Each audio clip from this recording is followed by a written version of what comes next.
full moon in Gemini. That's number one. Venus conjunct the South Node. We also have Venus squaring Pluto before she enters Scorpio. So it's a pretty strong Venus week, but also full moons always bring in the oppositions that are inherent in relationship. And it's usually like if you can't dig into the opposition for yourself, you usually need a mirror. You usually need somebody outside of you to be able to bounce something off of so that you can see more clearly.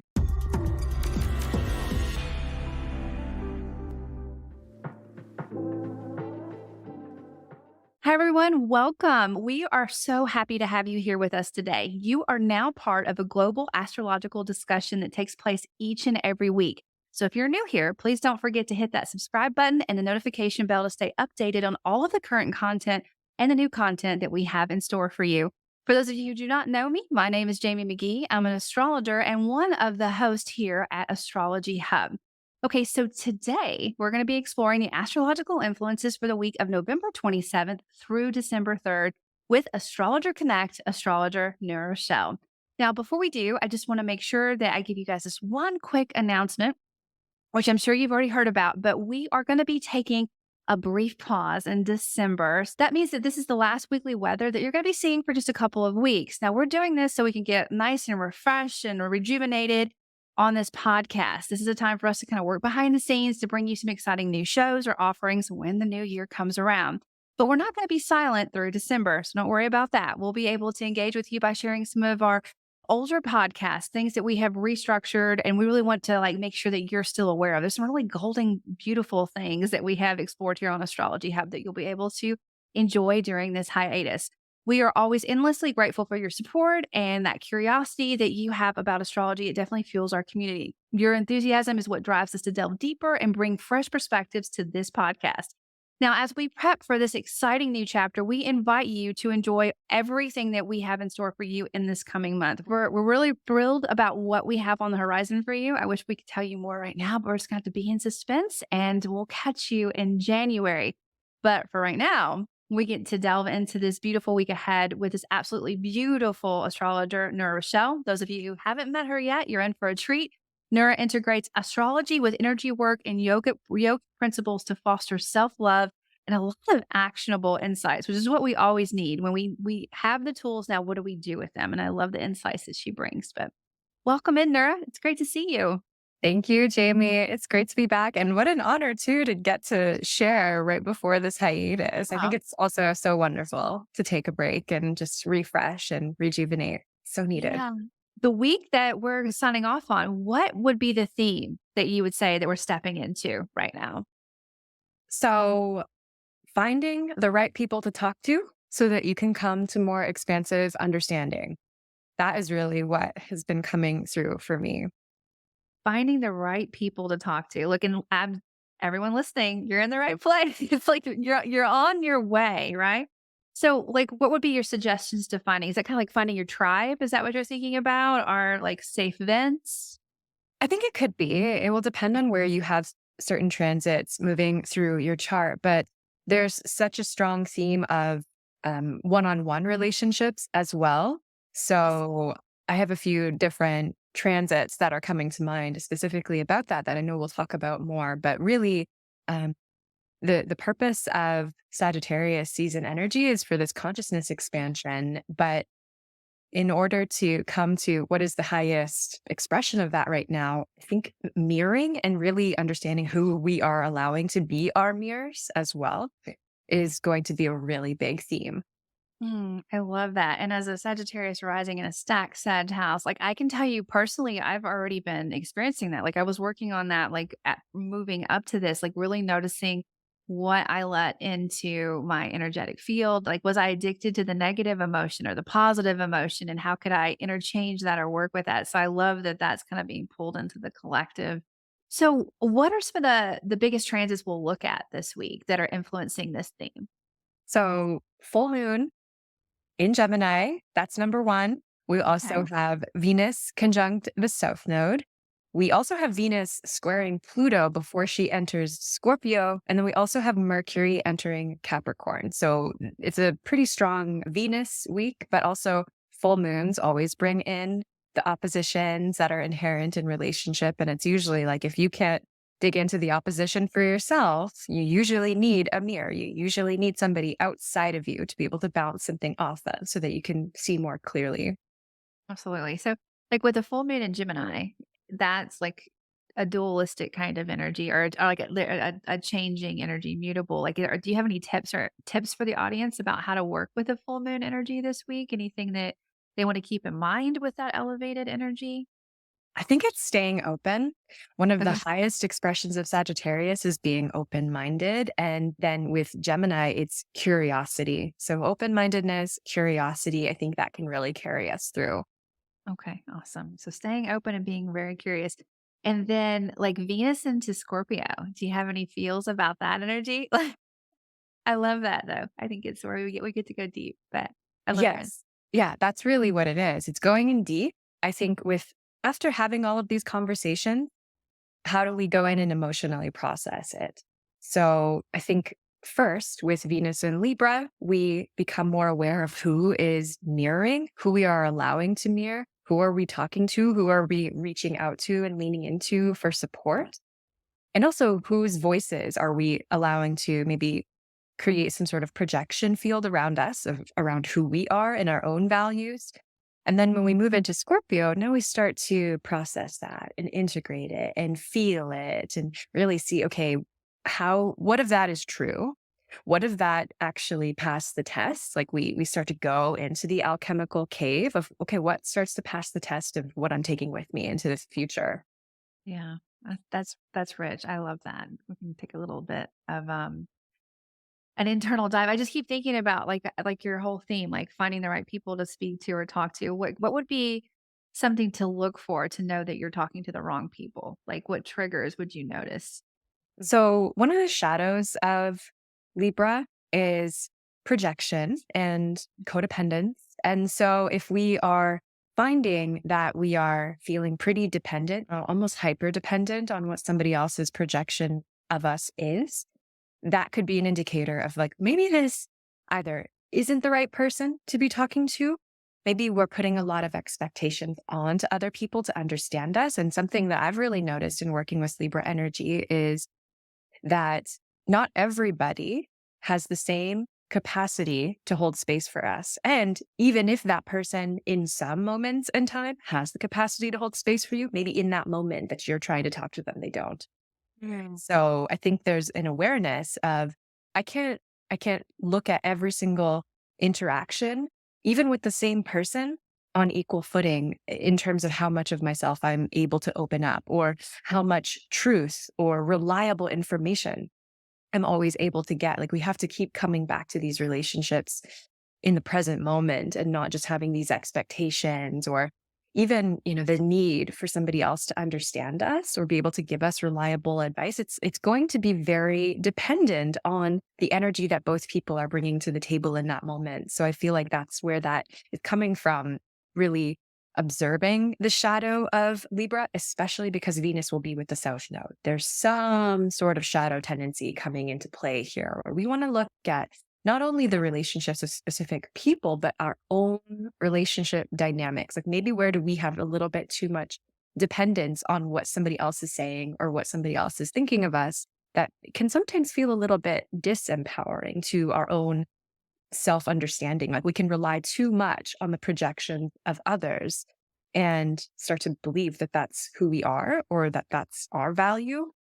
And the square to Pluto is just echoing that. It's like there's something karmic here. There's something rippling from deep beneath the surface that maybe we're not always consciously aware of, but we become aware of it through our conversations. They're just listening to, okay, am I starting to engage in a pattern of conversation with somebody where all of a sudden I'm feeling like I'm giving away all my power to them to define me or to give me the answer, right? Because Yeah. Libra does not like to be in indecision. It's like, if I want to know, I want to make this pros and cons list. I want to understand Yeah. what's happening. But it's, we can value the information that we receive from somebody else, but we also need to be able to turn it in too.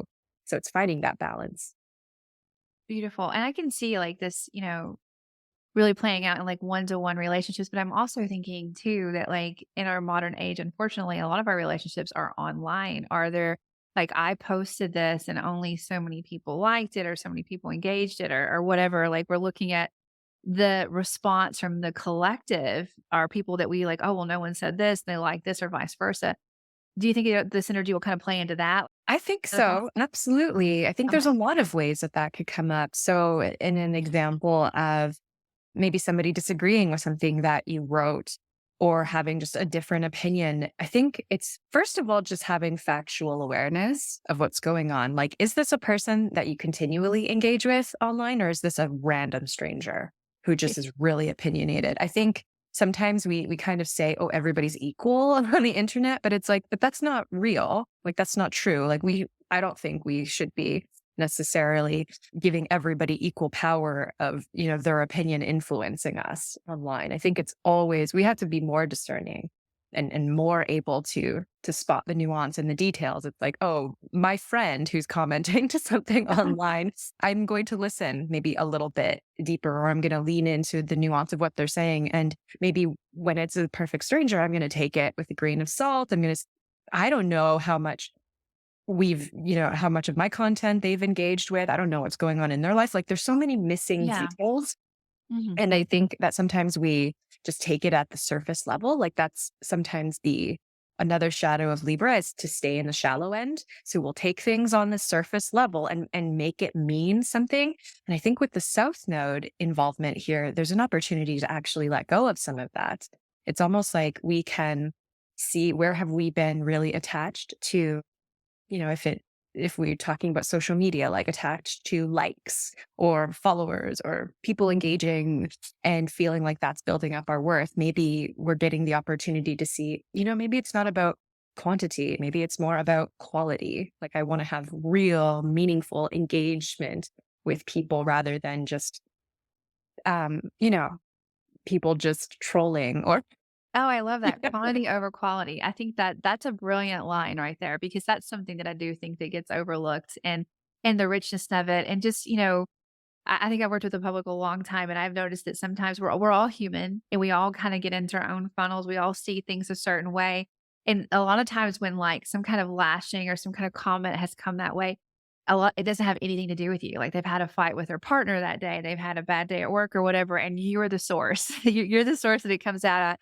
And then, if you bat back, it doesn't I don't think it helps anything. So it's just kind of like being like taking the like rising above the situation. Like, Libra does like to balance it. It does have to stay shallow, but it's like, will this matter in 5 years? Like what does your opinion want to be? And there's that whole other train of thought that's like, um, hang around with people or be with people or notice and watch people's opinions of who you want to become and be like. So like if you start like looking down or pulling from negative energies or shadows, like how is that empowering you? Like if you're gonna like if you're trying to balance in that Libra way or try to like be dualistic and see both sides of it, like in the Gemini moon, like I see how you see this and I see how I see this, but it could be a trick of light. Like this is your opinion now. Will it be your opinion, if you had more facts? And then everyone else has a different, we know from astrology, every one of us has a very unique, original, one of a kind chart that won't be repeated for millions of years. You're the only person on the planet with your perspective. So don't be ashamed to share it. And like also, I think like the Gemini curiosity will probably serve as well. Like, oh, I wonder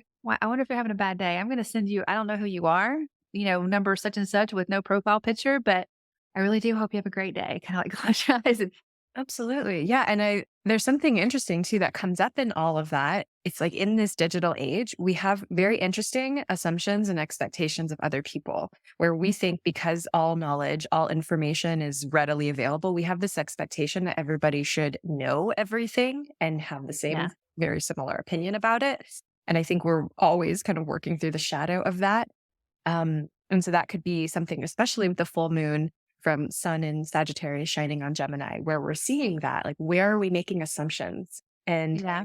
And how can that also connect with Libra? Because Sagittarius and Libra are sextile, just like Moon and Gemini, and Libra are sextile archetypes as well. So there's this air and fire, and how are they sort of mixing? And really, I just think there's an opportunity here to just come to greater clarity. I mean, Yeah. life can be confusing enough.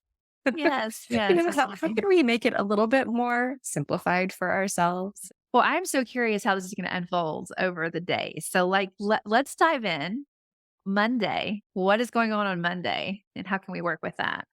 So Monday, November 27th is the full moon in Gemini. It's at 4 degrees, 51 minutes Gemini. It's very early morning. So really, we might even already be feeling into this over the weekend leading up to it. So involved with the full moon, we also have Mercury in Sagittarius square Neptune in Pisces. So that's already accentuating some of the themes that we already brought in around confusion, clarity, and focus. This full moon is also square Saturn at 0 degrees Pisces. And then the sun is conjunct Mars in Sagittarius. So there's a lot of pieces involved with this full moon, which I think is just perfect when we're talking about Gemini. Gemini is pretty good at multitasking. And together, I think one of the highest integrations of Sagittarius and Gemini is the ability to hold space for a lot going on. They're mutable signs. They both are very flexible and adaptable. And where I see some of the challenge in this full moon is perhaps feeling kind of moored in space, right? If we're thinking about that Mercury square Neptune involved, if we're thinking about the full moon square Saturn in Pisces, um, the combination of Sagittarius and Pisces can sometimes be um, kind of ungrounding. Like sometimes that's what we want. We want to tap into our imagination. We want to tap into the greater fantasies of life, the possibilities, the greater truths. But a lot of times with Sagittarius and Pisces, they are not things that can be proven. They are theoretical. It is inherently ungrounding in that sense if you go too far. So there's something I think about the Gemini kind of bringing in the balance of, okay, like, can we be scientists about this? Can we find facts? Can we find details that maybe prove these theories? So they can work really well together in that sense and maybe help us feel a little bit more rooted and anchored into truth. This full moon in Gemini is really highlighting the axis of information and ways of knowing, perception, and truth. So, what's our relationship with all of that right now? It's always changing. And these mutable signs are going to, point out, okay, what is being changed about my beliefs? What is maybe coming into my field, either something brand new or something that I'm remembering? And is it coming through from the people in my life? Is it coming through from the books I'm reading or the podcasts I'm listening to? Where is it coming from? And how am I able to allow it to expand my vision, my consciousness? So I think it's a really beautiful way to start the week. Full Yeah, moons. very When, potent. yeah. Yeah. It's super potent. It's a lot of energy, and we're just kind of hitting the ground, running, really. Yeah, absolutely. It sounds like it. So Sun Mars, do you feel like what kind of nuance do you think that brings into it? Is that anything like what's a positive way to use Sun Mars? I guess is my Sagittarius. I think of activation Okay. and maybe finding and connecting with either theories or beliefs or perceptions that are energizing. That's a question that I often use, especially in my work with clients. It's like when we're faced with a lot of options, whether it's big life choices or day to day small life choices, like what am I going to do first? I always think do the thing that is more energizing first, because then you're going to have more energy for the subsequent things that you do later. It's just a very practical offering, right? And Yeah. I think Mars can help us to connect with that. Mars can help, if we look into Mars in our own natal chart, we can see, okay, this is what is energizing for me. This is my way of moving and being that helps me to feel really alive.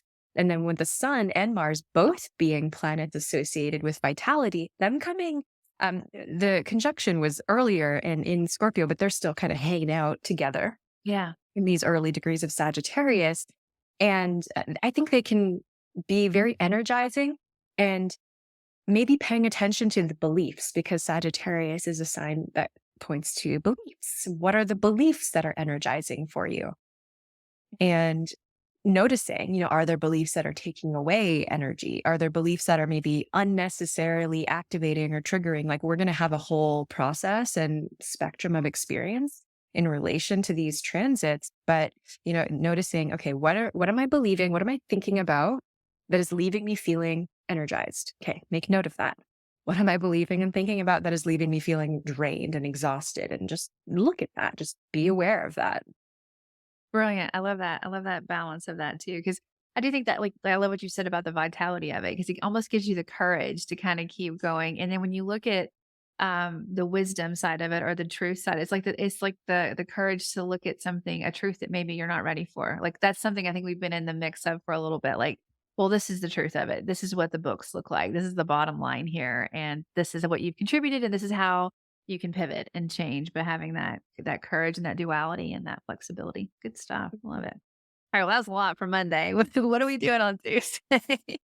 So Tuesday, we're still in that perhaps, full moon hangover energy, still in the processing and reflecting of it all.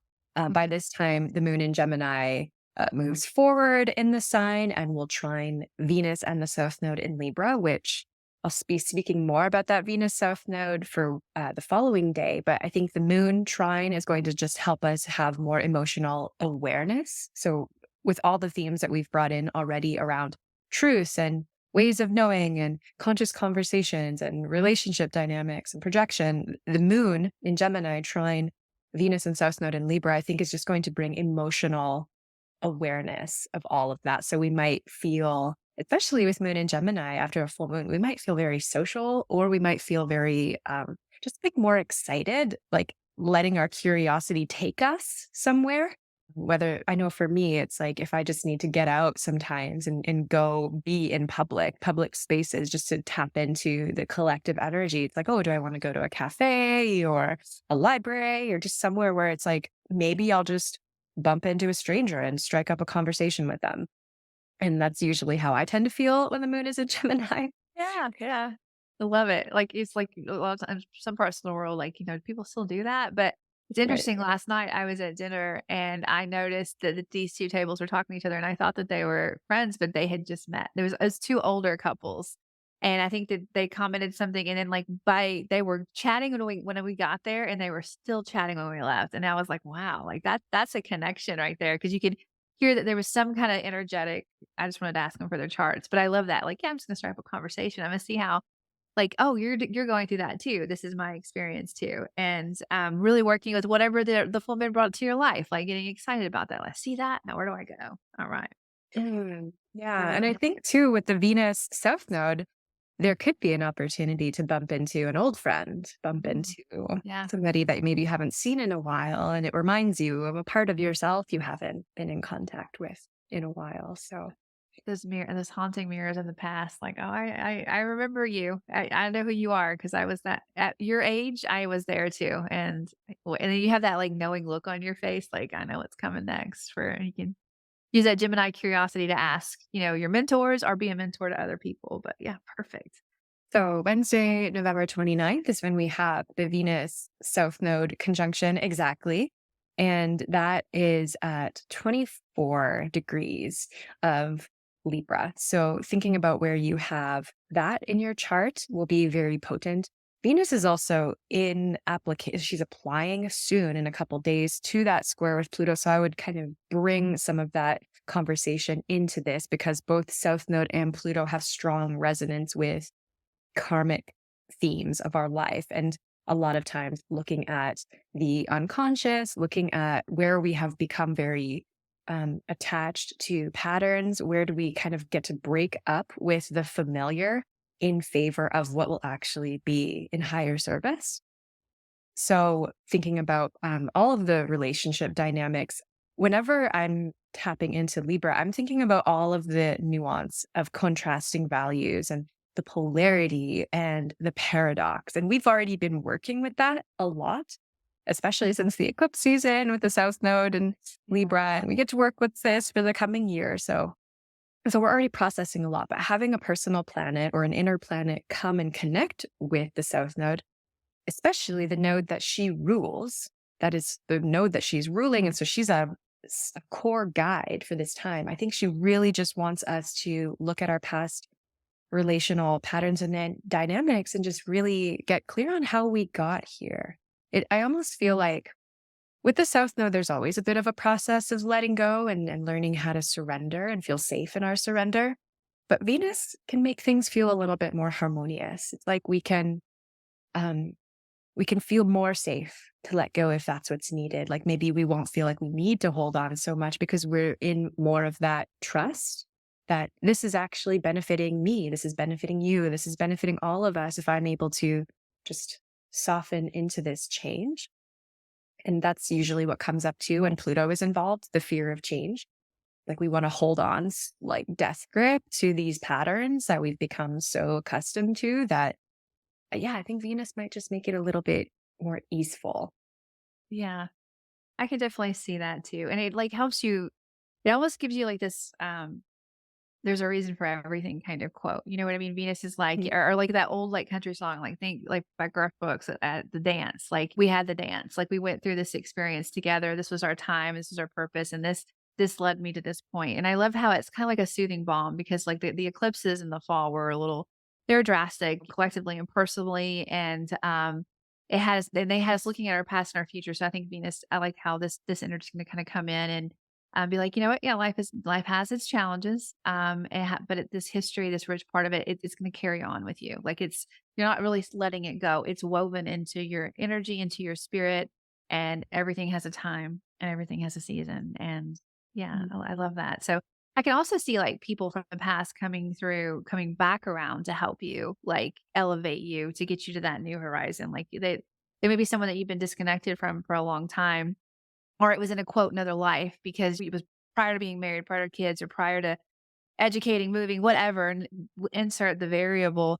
And now you're like, oh, wow. And so it gives you an awareness of where you are now in life, but they're also like, remember this fire you have. I know it's in you and use this fire to go here kind of thing. So, which you I can kind love of tap that. into that. Yeah. Yeah, I love that. Um, I think that really speaks also to the North Node in Aries. So she's conjunct the South Node, but Yeah. opposite the North Node. And Same so moon. they're going to have this relationship, this connection. I think something else that's really interesting too about the time we're in with Venus is she's still in her morning star phase, and we are still working with the throat chakra if we follow the Venus gate practice, which comes from the shamanic astrology school of thought. So we're healing and clearing so much in our throat chakras. This has been from November 9th and it'll be through until December 9th. And so in, working with Libra and clearing in the throat chakra, I mean, it's old conversations. Like,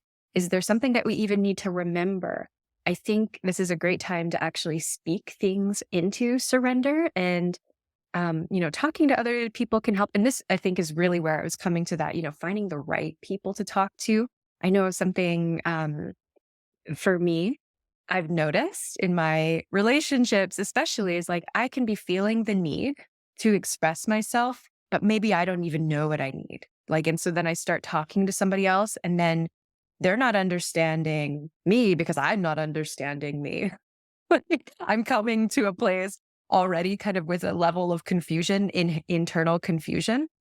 And I'm almost like hoping that by expressing something outward that this other person is going to be able to help me feel more clear. And so it can get messy, right? Like we can have again all these expectations and projections. Like if I speak this out loud, if I do the vulnerable thing and open up, this person's going to understand me. And it doesn't always work that way. So I feel like there's this heightened awareness of who we're speaking to and how, and just heightened awareness of our needs. Like how much more can we be clear of our need? And even if our need is to just be held while I speak out my confusion, and like maybe I don't need an opinion. Maybe I need you to know like I am confused right now. Yeah. And I'm not necessarily looking for advice. I just want to be held in this. So so much of it I think is being pretty direct, which Sagittarius sun will help. Mhm. Is being very direct and blatant about what you're needing so as to not create more of that confusion or more of that dependency. And that's actually how I think Libra and Sagittarius can work together um, quite well. So, finding your people to talk to, finding your voice, doing your journaling, and asking yourself maybe the question first. before you go in with somebody else might be a good practice, especially if you tend toward the side of the spectrum where you're always asking somebody else first. Yeah, that's interesting. Yeah, where you need like their opinion. I think I read it like there's a quote somewhere. It says like when we ask someone's opinion, we're really looking for someone to agree with us, not to like give us that opposition feeling. I think you bring up a good point in that too. It's like finding the people who I think are going to validate you, Yeah. love you, whether or not they agree with you, but who are going to honor your insights. Well, sometimes it's like it's a different level of awakening and Yeah. experience. And I really have worked on this personally. Like if I don't want to convince anyone, if I have to Yeah. convince you that something is actual or real, then you're not ready to understand it or we're not in the same bubble. So like if you're That's Sagittarius wisdom right there. I think you summed it up because that's what it is. yes, if you're gonna spend all your energy trying to convince someone to a belief of yours, that's not a good way to use that Mars. That Mars is more like, "Let me okay, this isn't your fire, let me take my candle and light this fire. Let me light this fire," and then, like, let that come back at you. So that awareness of how it's being received is good, and don't let it deflate you, you know? Don't let anyone Totally. Yeah. And I think that brings up too, like if we think of the shadow of Sagittarius can be like proselytizing, like getting up on the soapbox and being dogmatic and preaching. And it's like, I think that does come from that needing to convince or persuade energy versus like you can take that passion and that enthusiasm that Sagittarius brings, but bringing it to the people who are already asking for it, ready for bringing it it. to the Yeah. people who want it, who are in the space to listen. Alright, so we're getting towards the end of the week. How do you feel about Thursday? So Thursday, Mercury is in the last degree of Sagittarius. So maybe we're doing some tying up of old beliefs or, tying up of old or adventures. Maybe they're not old, tying up of adventures that we've been taking in our mind, rather, Okay. whether it's literally or figuratively. I know I have a Mercury in the final degrees of Sagittarius and it's conjunct the galactic center. So I live with that feeling of okay, there's so much to explore. It's like a literally never ending horizon. That galactic center, it's pulling us, but then we're like, is there ever an end? No, there isn't. No, as for my rising is, no, there's no end. Yeah, you get it. You get it. Yeah, I got it. And so that can be both fun. It can be exciting. We can really fire up our passions. But sometimes, if you're experiencing the shadow side of that, it can be like too big and you can almost feel like you're moored in space, like moored in this kind of very disembodied place. And so as we're tying up, Thursday, November 30th, and then into Friday, December 1st, when Mercury enters Capricorn, I think we'll be able to take all of that, expansive quality of mind that happens with Mercury and Sagittarius, and then bring it into something practical, rooting. I can do something with this. I can start to, ferret out the things that I'm like, oh, that was an interesting rabbit hole, but don't need to keep going that way. And I can, really root it into something that I want to be building. So I think that will be a really nice way to, come to some practical application after the Sagittarian meandering. Saturday, we have Mercury in Capricorn, 1 degree Capricorn, sextile Saturn, 1 degree Pisces. And so I think this is just furthering the opportunity for rooting our, mental fancies into reality. And we can really get some support from the sextile, Mercury sextile to Saturn. What I love about this sextile is that although, it's Saturn and Capricorn, very practical, Saturn is in Pisces and both Capricorn and Pisces share an overlay of the archetype of the mermaid. There's something mystical about both of these signs. So I think it'll be a really great time to whip out your fantasy fiction novels if that's what you're into, or, watch some inspiring movies that are kind of they're in that bridge place between fantasy and reality, the place that's inspiring, the place that is like, this is helping me to imagine a brighter world. And I can do something practical with this information. I can, if I'm watching something about magic, I can remember that life is magical. Maybe it doesn't look like what it looks like on the screen, but I have my own very real, tangible experience of that. So I think it's a nice balance, Capricorn and Pisces, of the mystical and the mythopoetic and how to bring it into life in a way that's fun, but still very rooting and grounding. Beautiful, beautiful. Yes. I can't wait for that weekend. I'm going to be all about it. Like getting I into know. I it. know, me too. Um, there's something too about the mermaid energy that it's just this remembrance of the time before. What was the time before? Whether it's the time in our womb, the time before we incarnated into this body. And there can be a lot of reminiscence. And so this is why I think connecting to fantasy helps us connect again to that bigger cosmic womb, that bigger cosmic vision. And so kind of taking that and applying it to everything else that we've been talking about, because it's not happening in a vacuum. It's happening, right after this Venus South Node conjunction and in the same week of the full moon. I think maybe we can take some inspiration, whether it's from favorite characters that we like, how are they being in relationship? Another way to work with this might be looking at, well, how have our ways of being in relationship been informed by fantasy? And can we afford to continue to, compare our lives, our real life relationships to fantasies? Like there's all these different ways of being with that. And so kind of seeing like, where are you on that spectrum? Do you need a little bit more romance, a little bit more fantasy? I know for me, if I'm feeling like I need some more romance, I need some more fantasy, but it's like still somewhat grounded, I watch Outlander. Have you seen that show? Oh my gosh, yes. I read it first and then I Yeah. watched it. And yeah, Yeah, it's it's such a good definitely, book.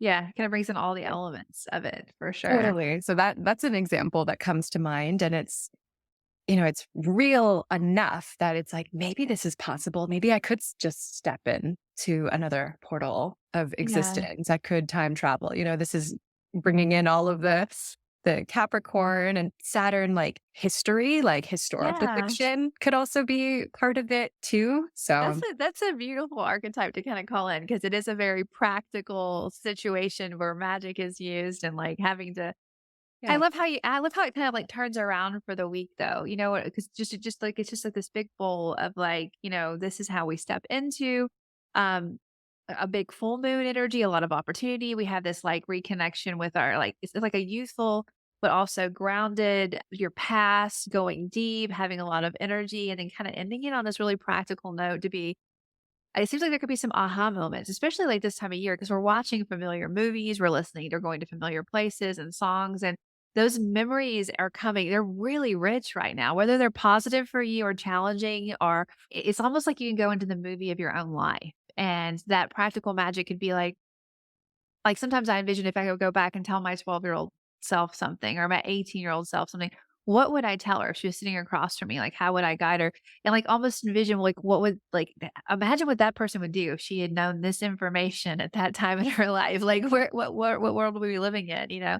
So just like that's practical magic because if you can envision the past and the future and how you can interplay in your own fantasy in your own world, yeah, it's very powerful. And mine is a very powerful thing. So this is Gemini, and then you have a Gemini full moon, then you have this practicality of Saturnian energy, kind of like bring that into reality. Like, because you even talked about going to the galactic center and going like way out. It's kind of like we go way in, way out, and we come home, and this practical fantasy deluge Mhm. of oneness. So, Yeah. And then we close the week with Venus entering Scorpio. So we get to take all of that beautiful inspiration and exploration and just bring it in and feel it. I mean, that's ultimately, I think, what Venus in Scorpio is inviting us into. It's feel it to heal it, accessing those internal emotional resources, really accessing what is hidden and going purposefully into the depths and just to bring more love there because that's what Venus is. She's the planet of love. So can we bring more love to the things that maybe we don't often notice because they're hidden or underneath the surface or things that maybe we're even afraid of looking at. But I think that we're actually very well equipped with everything that's happening before Venus enters Scorpio because we get to do a lot of external resourcing like Sagittarius, Gemini, and Libra are all yang signs, so very connected to external resourcing from other people. But then when Venus comes into Scorpio, we get to take it all in to our alchemical soul cave and see, okay, now how do I get to do some internal resourcing yeah, after all love of it. that inspiration? So yeah, it's a nice way Yes, to end the week. definitely it is. It's a nice way. But is there anything else that you would like to say to just kind of like button up the week? Like if you had words of wisdom I think it's paying attention to nuance and really trusting in your capacity to always return to your center. So even if you go on these adventures, you go on these explorations, you read different books, you engage and entertain in fantasies, like there is a part of you that is unchanging and always connected to that oneness, that awareness. And so it's totally fine to go and play it, but you can always come back if you're ever lost in overwhelm. You can always come back to yourself, back into your body. And I think that's a general life theme that I know I'm working on. So that's pretty much the wisdom that I always have to share. It's, your body is a safe place to be, and you are more resourced than you may ever realize. Well, Nura, this has been a pleasure to connect with you. And I look forward to connecting with you, I'm sure, in the sphere of the future. I just want to remind everyone, even though the weekly weather is taking a break, you can still keep in touch with astrology, with the astrology of the week through our newsletter. Now, that's the Cosmic Insider. It's an amazing insider that you'll get each week, kind of giving you a big summary of what we covered on the podcast, what we covered in our community, and some insights and thoughts that you can work with. Now, you can get on this list. All you have to do is go to astrologyhub.com/insider. That's astrologyhub.com/insider. You'll be in the know as we go through this hiatus, but you'll also be in the know and ready to go as we move into 2024. And also, before we go, I wanted to make sure that you guys all know that Nura is one of the featured astrologers on Astrologer Connect. This is an amazing platform where you can book and speak directly with an astrologer. And right now, Nura has a special discount just for the listeners of this podcast. It's going to get you 10% off a reading for the year ahead. And all you need to do to connect with Nura is go to astrologyhub.com/Nura Connect. And your code to get this discount, this very special 10% just for the listeners of this podcast, is Nura Weather. And we'll make sure that we put this under the broadcast for you as well. But Nura, I'm sure you're going to get a lot of fantastic people ready to connect with you and talk about 2024 on that platform very soon. Yes, But looking forward to it. well, thank you so much for that generous discount and for being here on the weekly weather, giving us so much amazing insight as we move into this next week and finish out this year. But thanks again. And thank all of you for being here. Thank you for making astrology a part of your life. And we'll catch you on the next episode. So, full moon in Gemini, that's number one. We Okay. also have Venus conjunct the South Node. We also have Venus squaring Pluto before she enters Scorpio. And then we also have Mercury entering Capricorn. So it's a pretty strong Venus week, but also full moons always bring in the oppositions that are inherent in relationship. And it's usually like if you can't dig into the opposition for yourself, you usually need a mirror. You usually need somebody outside of you to be able to bounce something off of so that you can see more clearly.